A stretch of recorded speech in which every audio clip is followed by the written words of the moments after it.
Hello and welcome to the latest webinar from the She Network. According to a recent Women in the Workplace report from leanin.org and McKinsey and Company, women are more ambitious than before the pandemic, and workplace flexibility may be helping women to pursue their ambitions. This year's report finds the number of women in C-suite has grown to 28%. And whilst this may sound like progress, there is more to the story.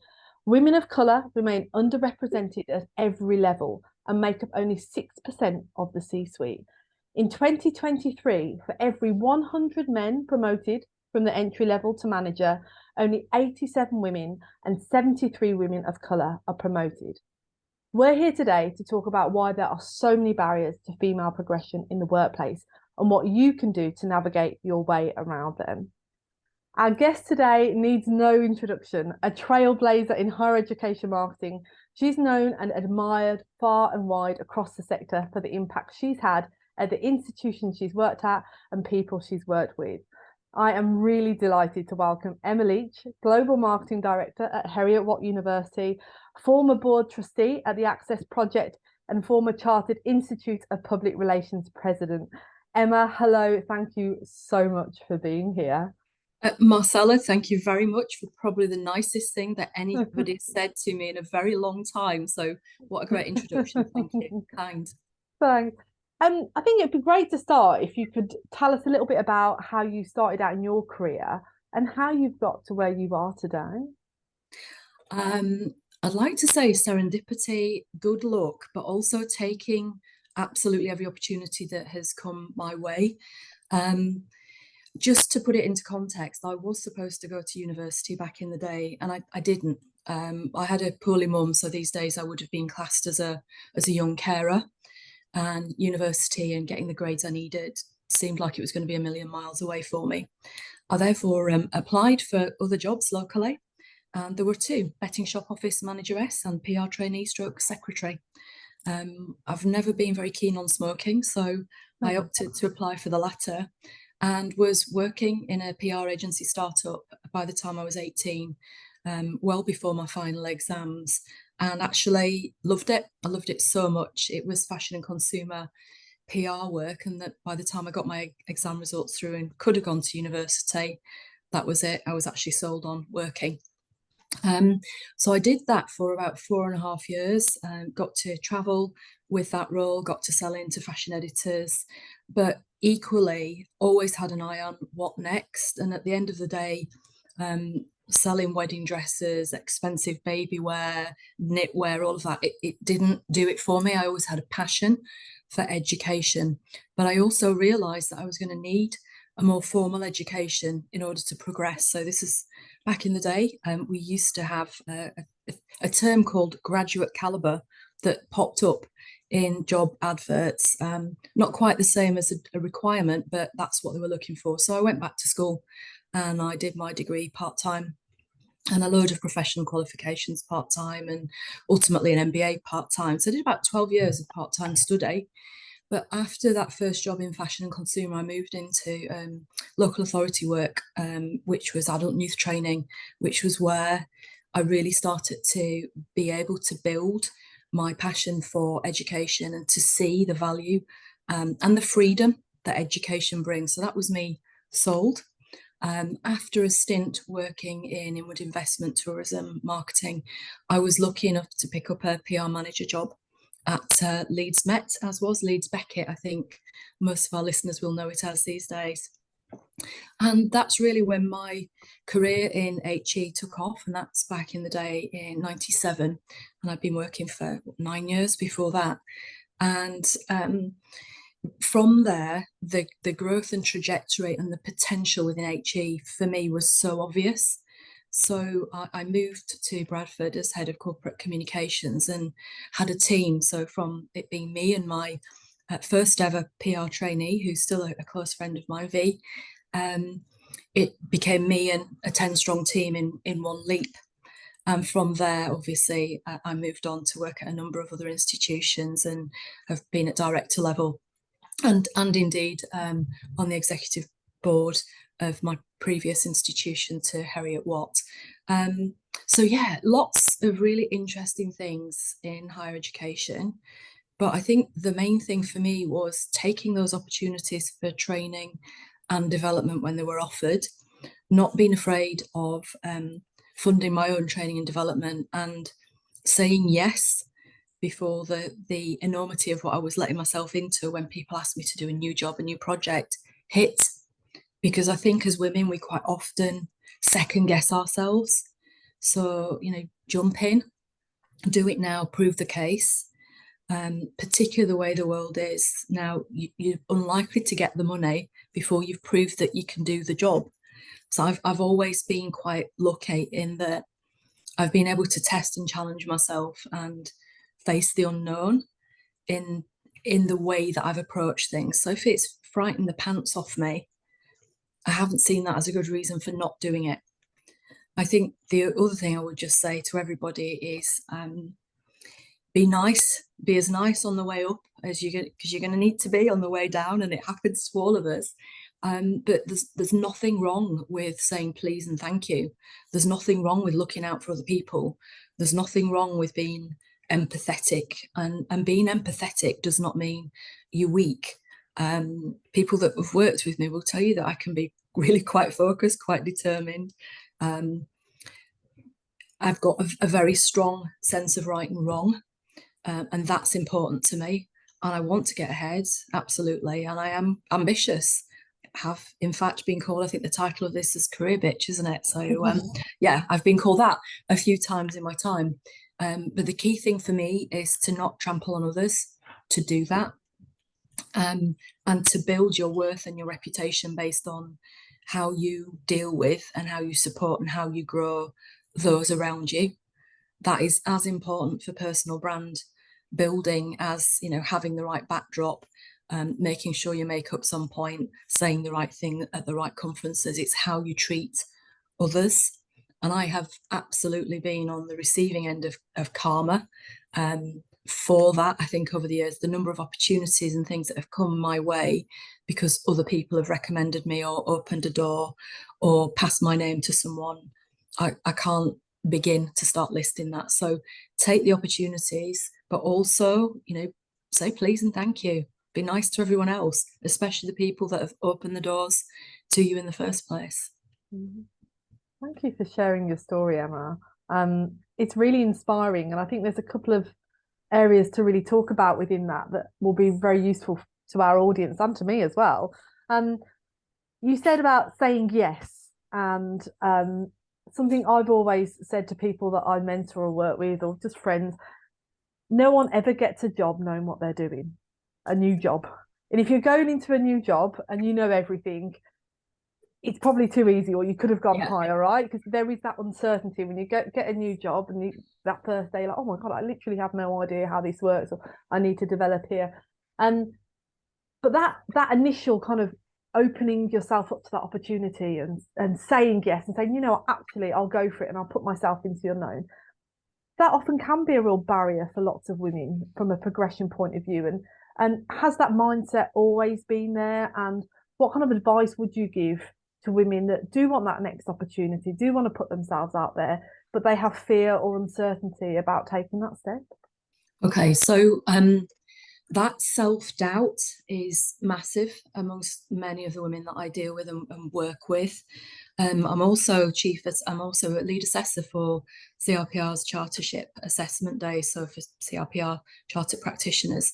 And the number of women that join those sessions who will talk very openly about imposter syndrome, not thinking they were good enough, have been wanting to do it, but just doubted themselves, didn't think they'd get the time, didn't think they had what it took. And they do, and it's the same if you have one-to-ones with people that I've mentored or in group scenarios. The majority of women, and I know that we're stereotyping here, but the majority of women that I've worked with in those scenarios will quite often look at a job spec and they will second guess every single line of the job spec. It'll be like, well, I've not really done very much in public affairs, or I know a little bit, but I'm not sure. Or, well, yeah, I've done some stuff to do with direct marketing, but I'm not sure I have enough experience to meet what they're looking for. Flip side, working with men, tick, yeah, done a bit of that, exposure to that. Oh yeah, we do that in my office. Can't be that difficult. Tick, move on the bus. So we second guess ourselves every step of the way. And you know what? How many times have you been in an interview where every single thing on the job spec has been quizzed or they've explored in minute detail? Ever? Mm-hmm. Probably never. Yeah. So we're second guessing and putting doubts and barriers and blocks in our own way. And I think what's the worst? I always say, what's the worst that can happen, right? Especially if it's maybe an internal promotion, and you're not sure you're ready for the next step. A colleague that I worked with a few years ago at Loughborough was in this position, and relatively young and also very new in her career, but she's absolutely stellar. And we had the head of post came up, and she wasn't sure whether she should go for it. And I said, okay, what's the worst that can happen? You are really good at your job. The panel, some of whom you don't know that well, but senior people across the institution, are going to see you. They're going to understand what you do. You're going to make a really positive impact. Okay, that's worst case scenario.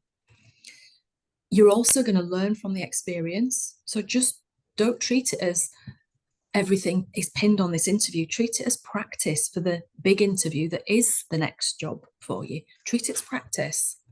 And the other thing is, what if you don't apply and you end up with an idiot for your boss, right? That at the end of the day, what if you don't apply and then you end up being managed by someone who's an absolute buffoon, and you're thinking to yourself 5 days a week, my God, I could do this with my eyes closed and this person is making my life hell. Okay, so if you go for it and you don't get it, you've got the experience of going for a job at a much more senior level. So next time around, it's not going to be scary. You've also done everything you can to shape your own destiny. You've not just sat there and left it. And then the other thing is, you're not, if you've gone for it and you still end up with a buffoon as a boss, then you've done everything you can. But knowing that you could get to that level in the first place and be considered might just be the boost to your confidence that you need to go and get the job down the road that actually is at that level and maybe even higher and maybe comes with more money. It's got to be a win-win, right? So treat it as practice. Worst case scenario, treat it as practice, roll with the punches. You'll be more prepared next time around. And at the end of the day, you're not going to kick yourself for missing a potential opportunity, because there's nothing that's worse, I think, in the whole world than people who use, well, I could have, or I should have. Could have or should have. Very sad words. Benefit of hindsight is sometimes to just talk to us a little bit about the things that we should have done, the risks that we should have taken, the opportunities that we maybe missed out on. So just do it. What's the worst that can happen? You've still got a job. You're not going to lose your job. You get the experience. You maybe get some more networks. It might well be it's not the right job for you, but they've got a better one, and they'll ring you up and offer it you. I had that at Nottingham many years ago. I was approached about a director of comms role there, and it wasn't the right time for me personally. And probably 6-9 months after that, they came back to me through the headhunter and said, actually, we've now moved the functions together and we have a director of marketing and comms post. Would you be interested in that? And the answer was, yeah, I'm really interested in that one.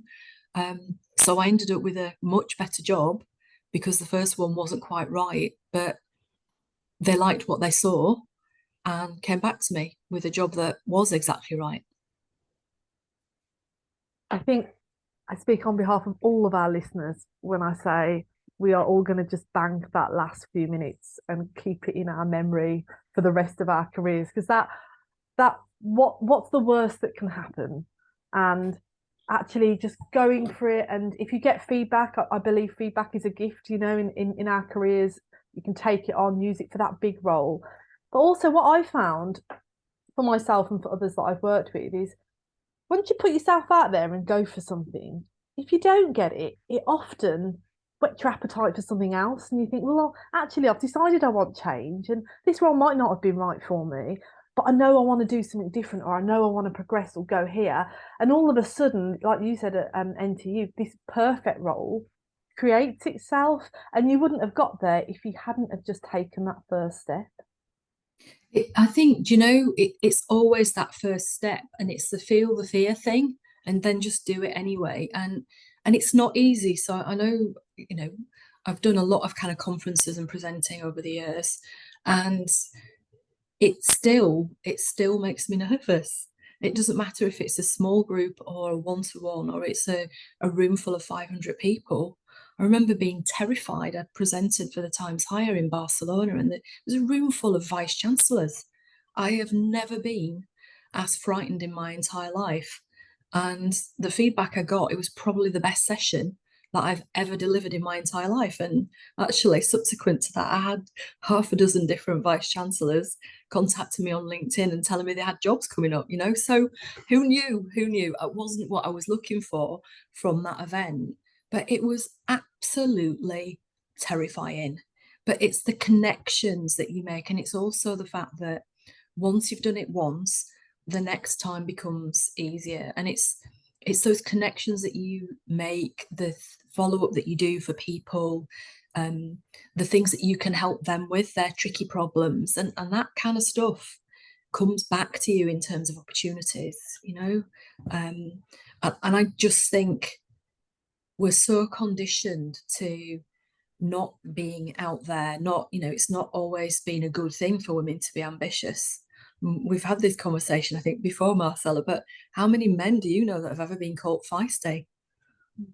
What is wrong with being brave and driven and focused and out there? And how many times do men get called feisty? Never.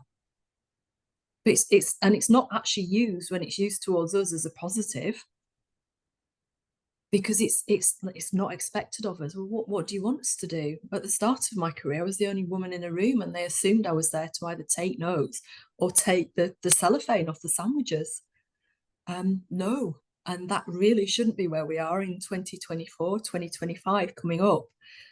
We deserve more than that.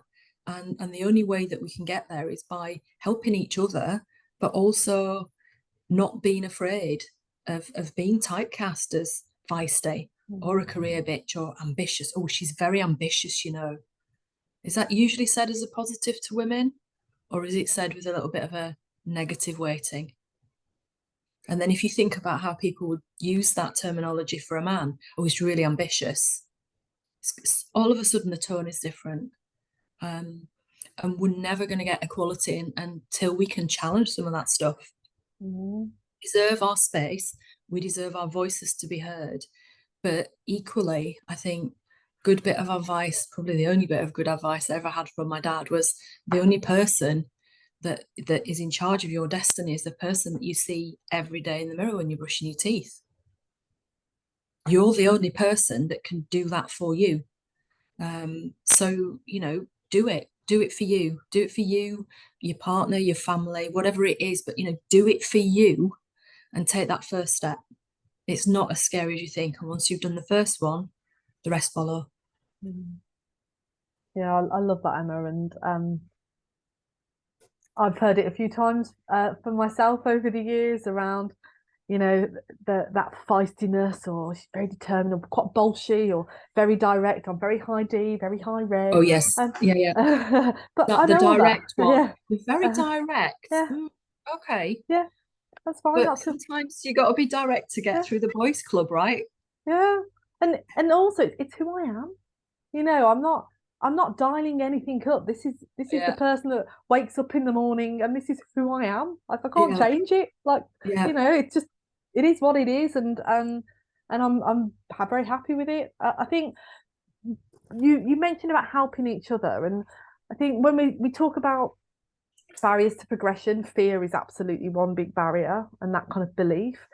And then the other side is having an environment that encourages women to take the step and gives them that route and gives them that advice and guidance.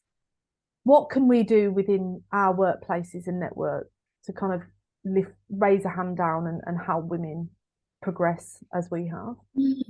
So I think for me, that is about, spending the time opening up training, development opportunities. Whether that's, people say, well, your budgets are tight, great, but a couple of minutes with Copilot and it will throw you up a whole raft of brilliant free development opportunities and courses and things that you can do that will just sharpen your skills, hone your practice, build your confidence, speed up your day, all of that stuff. But I also think it's about the feedback that we give others and spending a bit of time answering those questions and building those relationships. But equally, trying not to do some of the stupid things that previous generations maybe did to us. So I don't have kids, as you know, but the number of times in senior positions that there is an expectation that you are doing an in-person breakfast meeting at 8, or you've got various evening events to do and they're not going to finish till 10:30, those kind of things are not massively family friendly. And we're still very weighted to women carrying the bulk of that childcare. So if you've got a senior level job, do you really need all of your executive team to be at absolutely everything? Because sometimes it's like rent-a-mob, isn't it? You're on a guest list because you're at a certain level in the organization and everybody gets invited. And you find out that the main people are there, and then people go, oh gosh, I best go because what will they think if I'm not there? And it becomes a self-fulfilling prophecy. And, use people, play them to the strength, but also be aware that everybody deserves a life outside of work.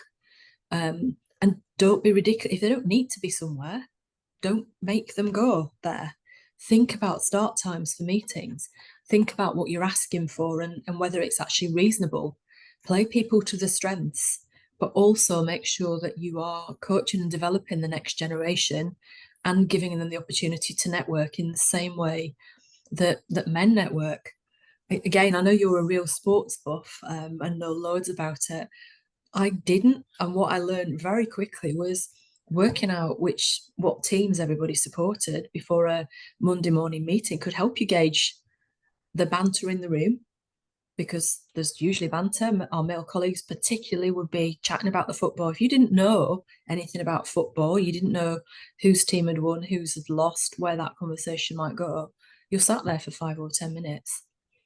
You can't bond when you can't be in the conversation. So learning how to get into some of those conversations, understanding what makes others tick, and then also being the voice of reason on some of these things and explaining why it's not always possible for others to be in that space, and then challenging when things are just a bit daft, frankly, or could be done in a different way that is more inclusive for everybody, because that also, frankly, benefits many of the men in the organization as well. But yeah, organizations don't always make it easy for people, particularly with their expectation of what's going to happen and what you're going to need to represent the institution outside of work. It's not easy for a lot of people, and a lot of women go, do you know what?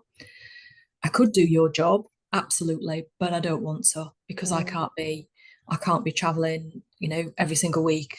I can't be doing 2 or 3 evening events a week. Just can't do it. Don't need the stress at this point, maybe when the kids are older. And that just furthers the divide, doesn't it, between whatever role you're in and the next role? Because you think, well, actually, I'm just going to stay here, and I've almost resigned to the fact I'm not going to take that next step and that.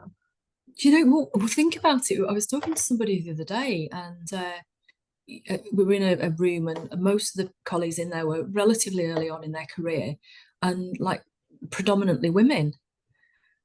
But then look at the other side of the coin. Look at the directors in the room. Like, there's loads of men. They must at some point have been junior and in an organisation, but I've not seen many junior men in the organisations that I've worked in the marketing and comms roles.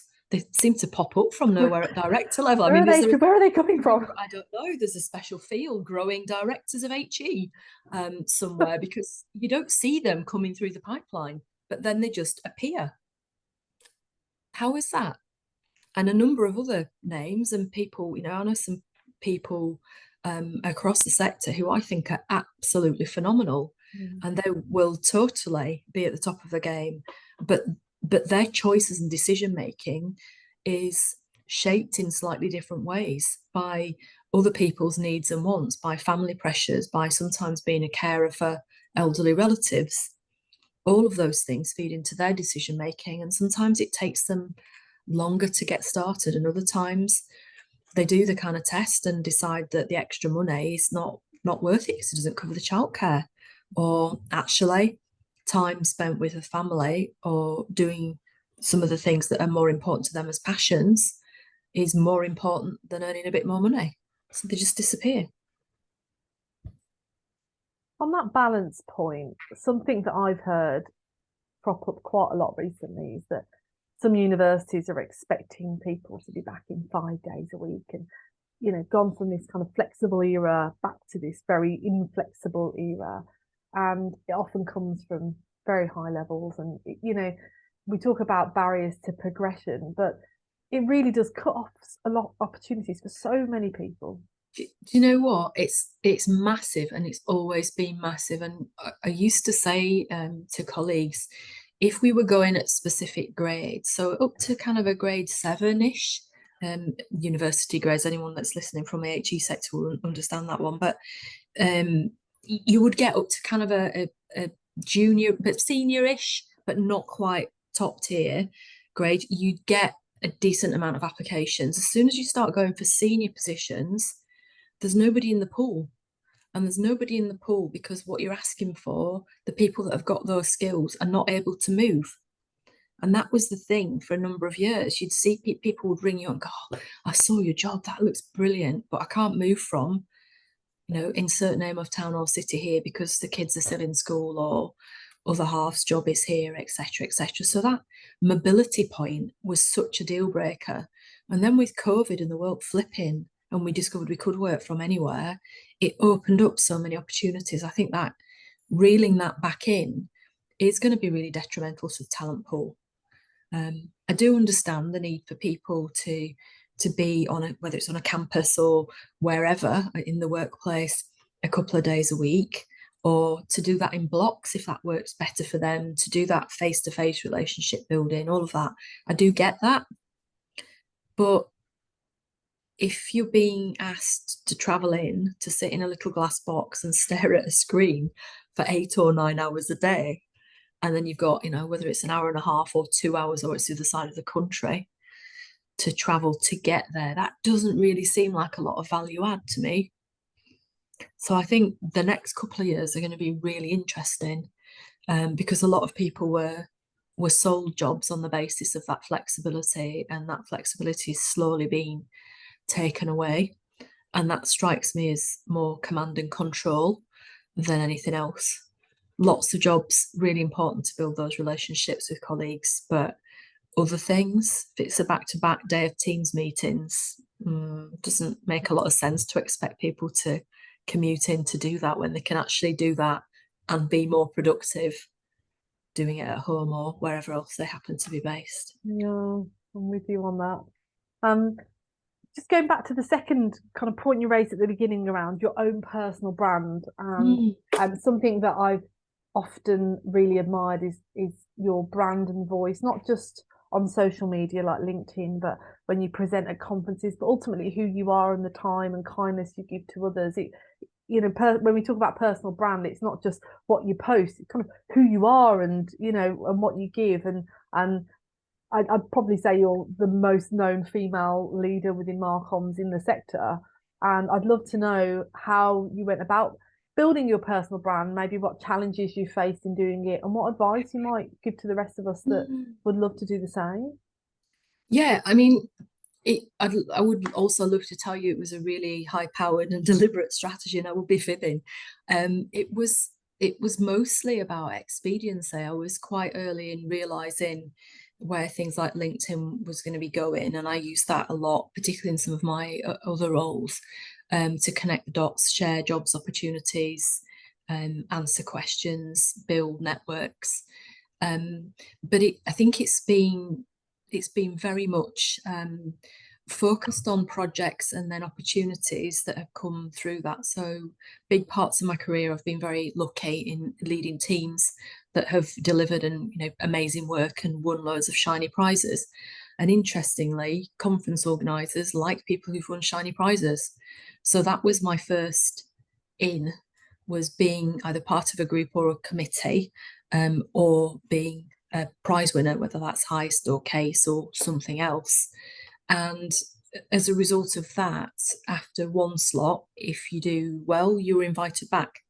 And they will also ask you for recommendations for other people. So then you can put other names and other voices out there as well, which is always great. And sometimes people then return that as a favour, even if you're not asking them to, or it becomes a bit of a self-fulfilling prophecy.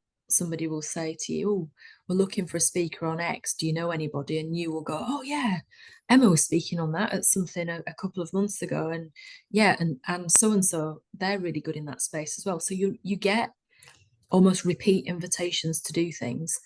I've had a periods of my life where I've been really prolific on LinkedIn, and that was very much around using social media to harness that for advocacy across institutions. So it was a particular thing at Loughborough. We had very limited budgets at the time, and getting people across the campus engaged and seeing the art of the possible in terms of sharing information, sharing content, and being part of that kind of award-winning team was really important. But then other people see your examples, follow up quite often from conferences and events, and say, "I was really interested in X. Could you tell me more about such and such?" Or you mentioned some people that you'd worked with on this. I didn't catch the name. Would you mind letting me know? So I've always been quite detailed in doing those follow-ups. And if folk have reached out for other things, or I would be really happy to have a cup of coffee with them, or a chat online, or the number of people I've helped with PowerPoint decks over the years. I shouldn't say that one. I'm really not looking, if there's anybody listening, not looking to do any more of that, but helping with decks, helping with background for interviews, people who are wanting to move into our sector from elsewhere. Why would I not? And there are times when it might come at 9 o'clock on a Wednesday night, and I'm exhausted, I've got my own stuff to finish. It's okay, yeah, happy to have a look. When do you need it by? And they'll say, "Oh, I'm actually got the interview tomorrow afternoon." You're like, "Oh, really?" But it's important, and it could make a real difference for somebody. So you just do it, right? You just get on and do it. And I think the other thing is to just help other people when they need it and when they're a bit down. I've had folk who've reached out where they've had a really rubbish time at work and maybe been about to leave an organisation, maybe not in the best of circumstances and not knowing what's come next. And at some point that might be me, and maybe I'm going to need a shoulder to cry on. So I've always just made a point of thinking, well, if it was me in that predicament, what would I want somebody else to do? And then doing it. So that's take you out for a boozy lunch, or we go for a cup of coffee, or I send you my happy, ready to go list of headhunters, or whatever it is that you need. Why would I not? Because I'm not competing with you. And as mentioned before, I think karma's a wonderful thing, and I've been very, very lucky and on the receiving end of that, and I'm pretty convinced it's because I try and be a decent human being, as well as being quite ambitious, quite focused, quite direct, and a little bit feisty. You can be all of those things, and I think you're a living example of how to be an empathetic leader and have ambition and want more, and that's all okay, and also bring people and women with you on the journey. And I'm very thankful for you for being our guest today and taking the time with me personally over my career and the She Network. Very appreciated, and I'm sure a lot of people will be listening to this and following you, and look forward to learning all about your achievements through your LinkedIn as well. Oh, thanks, Marcella. It's been a delight to have a chat with you, and it's been too long, so I must see you again soon. Oh, absolutely. I'd love that. Oh, yeah, I'll definitely be taking you up on that coffee. You'll be getting a LinkedIn from me. And I suppose it'd be good just for people going into Christmas, into the new year, where we often reflect on our own careers and our ambitions for next year and beyond. Any last piece of advice that you'd like to give to those Yeah, people? So you might like this or not. One of the things I learned early on in my career was always think about where you want to be in 5 years' time. Okay.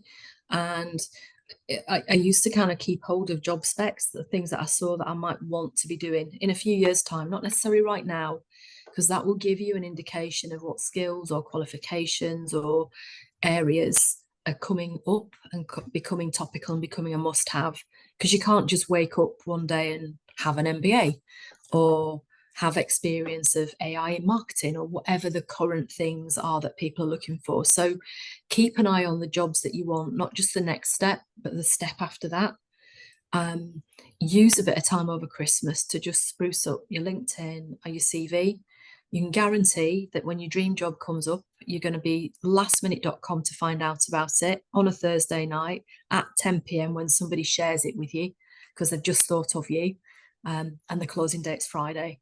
Always have those things good to go, because when opportunity knocks, it doesn't usually leave you with big load of lead time. And then the other thing is to make sure you're up to date with your kind of networks and contacts, and don't be afraid to reach out to people. And I think then the final one is just about kind of use that time to reflect and to challenge and to really think about what you want to do and why you want to do it, and keep a little email folder of successes, because it's, we're always like, we've done it, we hit the deadline, we moved along, yeah, that was great, move along, move along, move along. Keep the stats, the data, the examples, the lovely letters and little email notes that you get, because we get a lot of rubbish in our jobs. Keep them in a file, have little happy email file, call it what you will, and on down days have a look at it. But also when you've got great stats or a project smash the ROI, pop it in your happy email file, because you can guarantee that when you want those live examples for interviews or letters or whatever, you'll have forgotten them.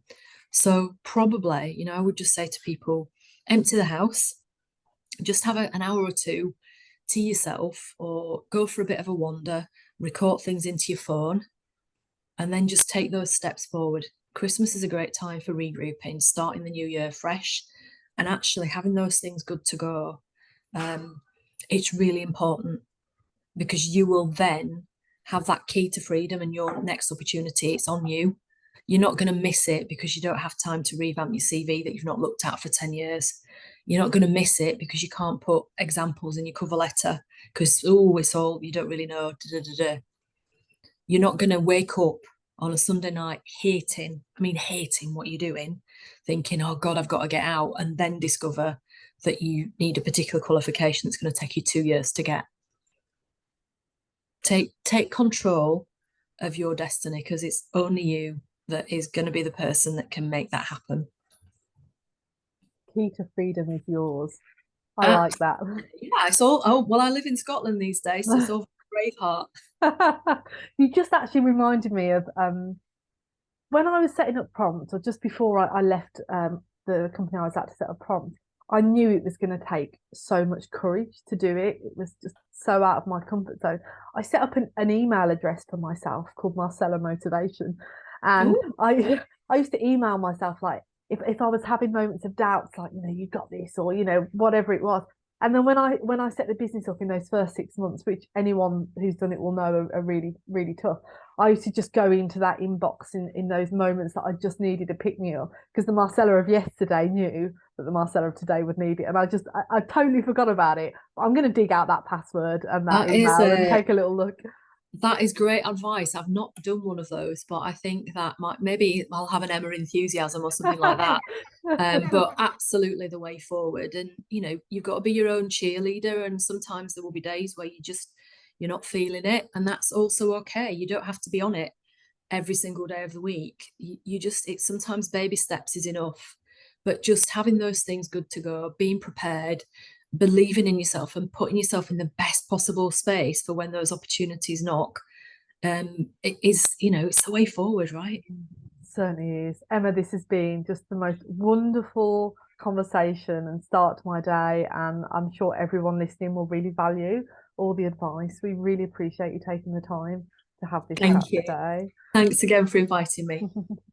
And thank you, listeners. We really appreciate you tuning in and listening to the She Network, which, as you know, is a network by women for women and working within the higher education sector. We're very much here to support and share our experiences, and we want to hear from you. So please let us know what you think of today's webinar, what future topics you'd like us to talk about, and also if you'd like to take part. Wishing you all a great rest of the week, and a goodbye from myself and Emma.